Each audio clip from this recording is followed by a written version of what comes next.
खरीद लिया। वो लोहा जाकर के कंपनी पहुंचा और वहां जाके उसकी रिसाइकलिंग हुई, पुनरावृत्ति, और पुनरावृत्ति हुई, दूसरा कोई नट बोल्ट बन गया। और वो बोल्ट काय का बन गया? किसी कीमती मशीन का। यहाँ से गया था आधा किलो और वो बोल्ट बन गया किसी मशीन का। कितने का? 80 रुपए का है, 100 रुपए का है। तो कीमत बढ़ी या घटी? कहाँ जाके बढ़ी? कंपनी में, फैक्ट्री में जाकर कीमत बढ़ी। जो आपके घर से प्लास्टिक के जूते 20-30 रुपए किलो खरीदे गए और जब कंपनी में पहुंचे, उनकी पुनरावृत्ति करके दोबारा जब रिसाइकलिंग करके जब बनाया गया, तो वो जूता जो 20 रुपए किलो में 4 जोड़ी आए थे, एक बन के तैयार हुआ 350 रुपए का खरीद रहे हैं। कीमत घटी या बढ़ी? कहाँ बढ़ी? कहाँ जाके? संत पूछते हैं, मानव तेरी कहाँ है फैक्ट्री जहाँ दानव जाएगा और मानव बन के निकलेगा? वो फैक्ट्री कौन सी जगह है? बरेली में जाए कि बीसलपुर में जाए कि पीलीभीत में जाए कि एटा में जाए कि कासगंज में जाए कि हरिद्वार में जाए? वो फैक्ट्री कहाँ है जहाँ दानव जाते हैं और मानव बन के निकलते हैं? वो फैक्ट्री कहाँ है? वो यही फैक्ट्री है।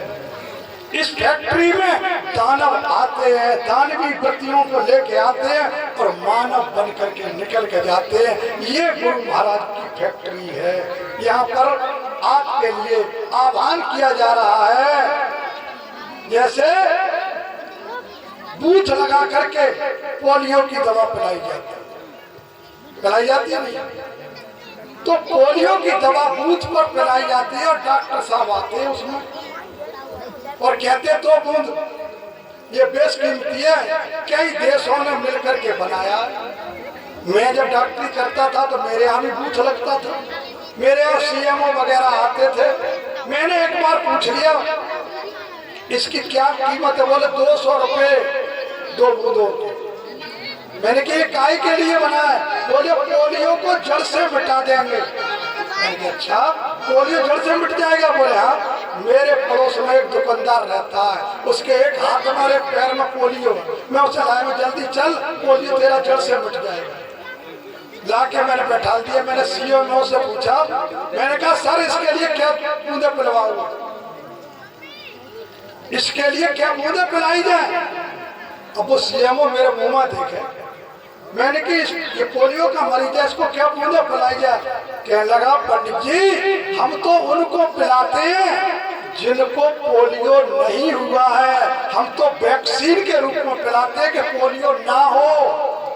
अभी तो इसको हो गया, अब इसको चाहे 2 शीशी पिला दो 2 बूंद की जगह पर, अब ठीक नहीं होगा। हे मेरे भाइयों, हम भी वैक्सीन लगाने आए हैं। इस संसार सागर में अगर अपने जीवन को पवित्र बना के रहना है, मंगलमय जीवन बनाना है, सुख समृद्धि प्राप्त करनी है, तो राम नाम का वैक्सीन लगवा लो, मस्त जिंदगी जियो। बोलिए आनंद कंद भगवान की जय हो। वरना पछताओगे। ऐसा समय आपको एक टेलर के रूप में दिखा दिया, तुम भूल गए। सबके मुंह पर मुस्लिका लगा दिया, आप भूल गए। न पंडित छोड़ा, न पठान छोड़ा, न जाटव छोड़ा, न कोई छोड़ा, सब मुंह पर मुस्लिका लगा। हमने देखा तो पशु लगाया करते थे तो आदमी लगाने लगे।